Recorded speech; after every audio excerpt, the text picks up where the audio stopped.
আন্তরিক ধন্যবাদ স্টুডেন্ট শাহান মণ্ডল মহাশয় 990 চ্যানেলের ভিডিওটি ক্লিক করার জন্য।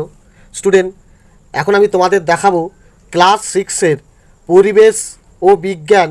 দেখো 2025 সালের যে প্রথম ইউনিট টেস্ট পরীক্ষা নিয়েছে এর পুরো নাম্বার দেখো 30 নাম্বার।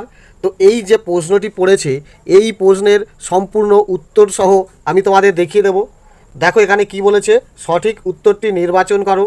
তো নিচের কোন জোড়টি উপযুক্ত নয়? এখানে বলছে পিঁপড়ে ও জাপ পোকা এরা দুটো দেখো মিথজীবিতা পালন করে, গোবক ও গরু এরাও মিথজীবিতা করে, সাগর কুসুম ক্লাউন এরাও মিথজীবিতা করে। একমাত্র মানুষ এবং র্যাবিস ভাইরাস এটাই হচ্ছে একমাত্র উপযুক্ত নয়। তাহলে এটা তুমি ঠিক সঠিক করেছো। ওকে, 2 নম্বরটা কি বলছে, এখানে দেখো একটা চিত্র দিয়েছে, আমি এক প্রকার অণুজীব, আমার নাম হলো।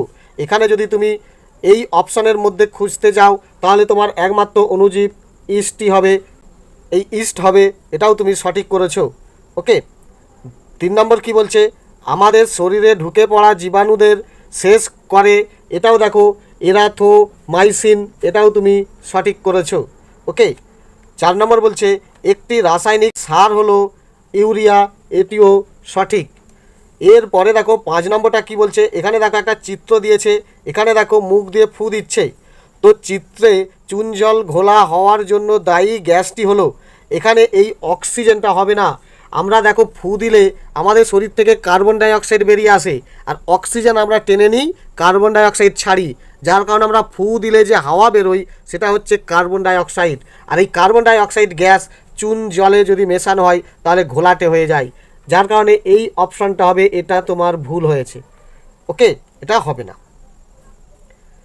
এবার 6 নম্বর কি বলছে, বন্যা হওয়ার জন্য নিচের কোনটি মনুষ্য সৃষ্ট কারণ নয়, অর্থাৎ মানুষের সৃষ্টি করা নয়। এটা দেখো বাঁধের জল ছেড়ে দেওয়া, এটা মানুষ সৃষ্টি করে, এটা হবে না। অতিরিক্ত দূষণ ঘটানো, এটাও মানুষ সৃষ্টি করে। অবৈজ্ঞানিক উপায়ে প্রাকৃতিক সম্পদ ব্যবহার করা, এটাও মানুষ করে। অতিরিক্ত বৃষ্টিপাত হওয়া, এটা মানুষের হাত থাকে না।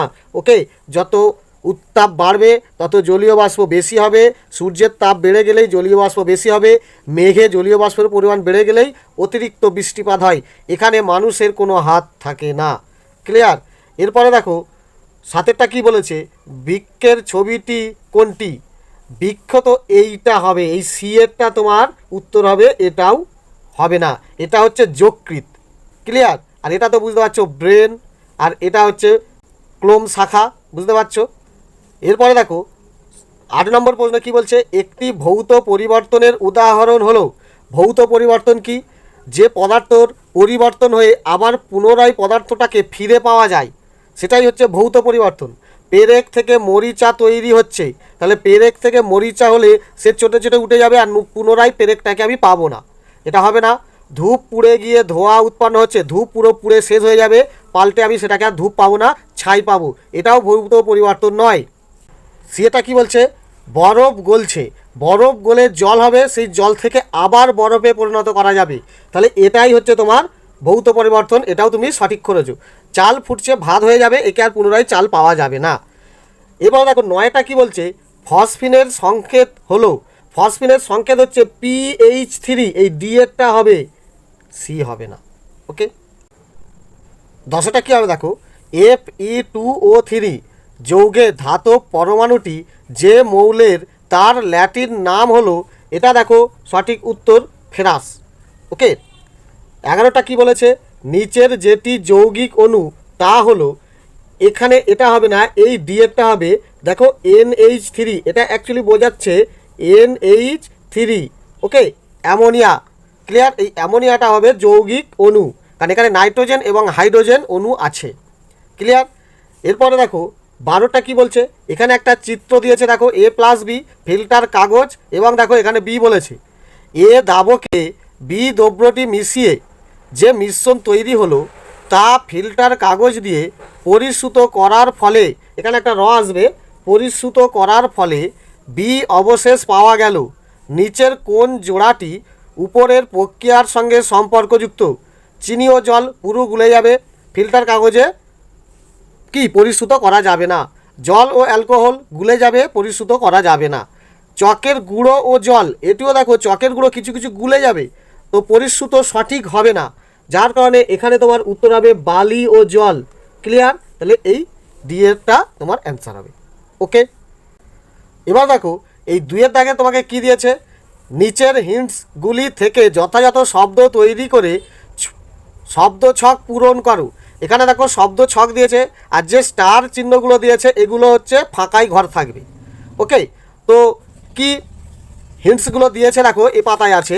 এখানে দেখো পাশাপাশি তোমাকে বলেছে, 1 নম্বরে বলেছে খাদ্য উপাদান যা আমাদের রোগ প্রতিরোধ করে। ওকে, তাহলে আমরা জানি যে খাদ্য উপাদান যা আমাদের রোগ প্রতিরোধ করে সেটা হচ্ছে ভিটামিন। তো ভি এখানে লিখতে হবে টা, আর এখানে লিখতে হবে মি, আর দন্ত দিয়েছে ভিটামিন। ক্লিয়ার? এরপরে দেখো দ্বিতীয়টা দিয়েছে কি, বি চিহ্নের মৌলের নাম 7 নম্বর থেকে লিখতে হবে পাশাপাশি। দেখো 7 নম্বর কোথায় আছে দেখতে পাচ্ছ এখানে, তো পাশাপাশি লিখতে হবে বি চিহ্নের মৌলের নাম হচ্ছে দেখো বোরন। ওকে, তাহলে বোরন এইটা পূরণ হয়ে যাবে। এরপরে 11 নম্বর ঘর থেকে কি বলছে দেখো পাশাপাশি, ধাতু যা পরিবাহী তার হিসেবে ব্যবহৃত হয়, তোমরা নিশ্চয়ই জানো তামা। তো এখানে দেখো 11 দাগের 2টি ঘর আছে, বাকিগুলো দেখো স্টার, এগুলো লিখলে হবে না, তা এখানেই লিখে দেবে তয়াকা ময়াকা তামা। ক্লিয়ার? এরপরে কি আছে দেখো, এরপরে 13 নম্বর ঘরে লিখতে বলেছে NH3। NH3 এর পুরো নাম হচ্ছে অ্যামোনিয়া। ওকে, তো এখানে দেখো এই 13 দাগের এখান থেকে লিখতে হবে অ্যামোনিয়া পাশাপাশি, এটা কিন্তু ভুল লিখেছে। তো এই একটা নাম্বার কিন্তু তুমি এক্সট্রাই পেয়ে যাবে। ওকে, তো এইটা হবে অ্যাকচুয়ালি এ, তারপরে এটা হবে মো, এটা হবে নি, এটা হবে আ। ওকে, সো দিয়ে হবে না, এটা অয়েজাফলা আঁকা হবে। ক্লিয়ার? তো এটা যেহেতু প্রশ্নে ভুল আছে, তোমরা 1 নম্বর অবশ্যই এই ভুল প্রশ্নের জন্য পাচ্ছই। ওকে, এরপর উপর নিচে কি বলেছে দেখো 3 নম্বর ঘর থেকে লিখতে হবে জৈব গ্যাসের মূল উপাদান যার সংকেত CH4। CH4 কার সংকেত? মিথেন। তো ক নম্বর ঘর থেকে লিখতে হবে 3 নম্বর। তো দেখো এখানে তো 3 দেখতে পাচ্ছ, এখানে মিতে দেওয়াই আছে, এখানে থে দেওয়াই আছে, এখানে দন্তন হয়েই গেল, তাহলে মিথেন পারফেক্ট মিলে গেল। এরপরে কি আছে দেখো 6 নম্বর, উপকারী যা পাউরুটিতে ব্যবহৃত হয়, নিশ্চয়ই জানো ইস্ট। তো 6 নম্বর ঘর থেকে লিখতে হবে। তো এখানে দেখো 6 নম্বর ঘর কোথায় দেখতে পাচ্ছ, 6 উপর নিচে, তাহলে এইখান থেকে এই ঘরের মধ্যে লিখতে হবে, এই ঘরে যাবে না, তাহলে এখানে ইস্ট হয়ে যাবে, হস্যই পেট কনসাইটয় ইস্ট। ক্লিয়ার? তাহলে এই ছক তোমার হবে, লিখতে হবে ভিটামিন, তারপরে বোরন, তামা, অ্যামোনিয়া, মিথেন, ইস্ট। ক্লিয়ার? এরপর কি বলছে, নিচের প্রশ্নগুলির উত্তর দাও যে কোনো 3টি। দেখো 2 নম্বর মানের পরাগ মিলন কি, 1 নম্বর মান আছে, এবং সিঙ্কনা কিসের উৎস। ওকে, পরাগ মিলন কাকে বলে? এক ফুলের পরাগ থেকে অন্য ফুলের পরাগের মিলনকেই বলা হয় পরাগ মিলন। ক্লিয়ার? আর সিঙ্কনা কিসের উৎস? সিঙ্কনা হচ্ছে দেখো কুইনাইনের উৎস, কুইনাইন। ওকে, ম্যালেরিয়া রোগের ওষুধ কুইনাইন। এরপর কি বলছে দেখো, আমি নিজে জ্বলে উঠি কিন্তু অন্যকে জ্বলতে সাহায্য করি না, আমি খুবই হালকা মৌল, আমার নাম কি, আমার সংকেত কি। দেখো 1 নম্বর মানের, তো আমার নাম হচ্ছে জ্বলতে সাহায্য করে কিন্তু নিজে জ্বলে না, সংকেত কি। তো এরপরে দেখো সিয়েরটা বলছে FeO উৎপন্ন যৌগটি ফেরিক অক্সাইড হলে মৌলগুলির উপযুক্ত যোজ্যতা বসাও। মৌলগুলির উপযুক্ত যোজ্যতা হবে দেখো 1+1 অর্থাৎ সমান +2। ওকে, ফেরিক অক্সাইডের যোজ্যতা +2। ক্লিয়ার? এরপরে ডিএটা কি বলছে, মিশ্র পদার্থ কাকে বলে। তো তুমি এর উত্তরটা দেখো 42 পাতাতেই পেয়ে যাবে। তো খুব সহজেই লিখবে যে একাধিক পদার্থ মিশ্রিত হয়ে যে নতুন ধর্মবিশিষ্ট পদার্থ উৎপন্ন করে তাকেই মিশ্র পদার্থ বলে। ক্লিয়ার? যেমন ধরো বাতাস, বাতাসে অক্সিজেন আছে, হাইড্রোজেন আছে, কার্বন ডাইঅক্সাইড আছে, হিলিয়াম, আর্গন, বিভিন্ন ধরনের গ্যাসীয় পদার্থ আছে, তাই বাতাসকে মিশ্র পদার্থ বলা হয়। ওকে, এরপরে বলছে দেখো একটি যৌগিক পদার্থের উদাহরণ দাও। একটি যৌগিক পদার্থের উদাহরণ দেখো জল। ওকে, তাহলে তুমি 1, 1, 2 পেয়ে যাবে। এরপরে দেখো এখানে 4 দাগের কি বলেছে, যে কোনো 2টি প্রশ্নের উত্তর দাও। দেখো এখানে 3 নম্বর মানের। ওকে, প্রত্যেকটাই দেখো 1 নম্বর মানের। কি বলছে, পরজীবী কাকে বলে। তো এই প্রশ্নটা তোমাদের কাছে খুবই সোজা, দেখো 13 পাতায় পেয়ে যাবে।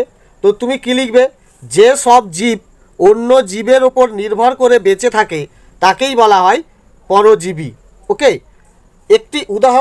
একটি উদাহরণ হচ্ছে দেখো উকুন। ক্লিয়ার? আর যক্ষার লক্ষণ কি? যক্ষার লক্ষণ হচ্ছে জ্বর হবে, দেহের ওজন কমে যাবে, কাশি হবে, এরও উত্তরটা দেখো তুমি 13 পাতাতেই পেয়ে যাবে। ওকে, এরপরে কি বলছে দেখো, ভৌত ও রাসায়নিক পরিবর্তনের দুটি পার্থক্য লেখো আর শিশির কাকে বলে। দেখো 2 নম্বর এবং 1 নম্বর। এই প্রশ্নের উত্তরটা দেখো, ভৌত ও রাসায়নিক পরিবর্তনের দুটি পার্থক্য, এটি তুমি 32 পাতাতে পেয়ে যাবে। আর শিশির কাকে বলে এটাও দেখো তুমি তোমার বইয়ের 35 পাতাতে আছে। খুবই ইম্পর্টেন্ট প্রশ্ন, আশা করি এগুলি লিখেছো। দেখো দেখো এখানে দেখতে পাচ্ছ ভৌত পরিবর্তন ও রাসায়নিক পরিবর্তনের পার্থক্য, তো এটাই খুব সহজে তুমি দুটো লিখলেই হবে। আর 35 পাতায় যে শিশির কাকে বলে, তো এখান থেকে এখানে লিখলেই তোমার উত্তরটা পারফেক্ট হয়ে যাবে। ওকে, এরপর সিএটা কি বলছে দেখো, পাথুরে চুনে কি কি উপস্থিত। দেখো প্রত্যেকটাই আলাদা আলাদা নম্বর ভেঙে দিয়েছে। তো পাথুরে চুনে দেখো কি কি থাকে, ক্যালসিয়াম আর অক্সিজেন। ওকে, ক্যালসিয়াম আর অক্সিজেন থাকে। ক্লিয়ার? এরপরে দেখো এখানে বলেছে দুটি নিষ্ক্রিয় মৌলের নাম লেখো। দুটি নিষ্ক্রিয় মৌল দেখো, হিলিয়াম, ওকে, আর হচ্ছে নিয়ন, আর্গন, এগুলোও লিখতে পারো। ক্লিয়ার? এরপরে এখানে একটা প্রশ্ন দিয়েছে, দেখো এখানে চিত্র দিয়েছে, একটা ব্যাটারি দেখতে পাচ্ছ, এখানে দেখো বাল্ব, আলো জ্বলবে। তো এখানে দেখো ফাঁকা অংশ দিয়ে দিয়েছে, তো এই ফাঁকা স্থানে কি বসাবে?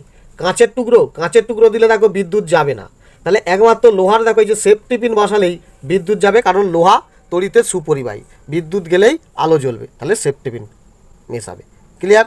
তো আশা করি এই সহজ প্রশ্নটি তোমরা নিশ্চয়ই ভালো করে পরীক্ষা দিয়ে এসেছো এবং প্রশ্নপত্র খুবই বিচক্ষণতার সঙ্গে করেছে, খুব সুন্দর করেছে।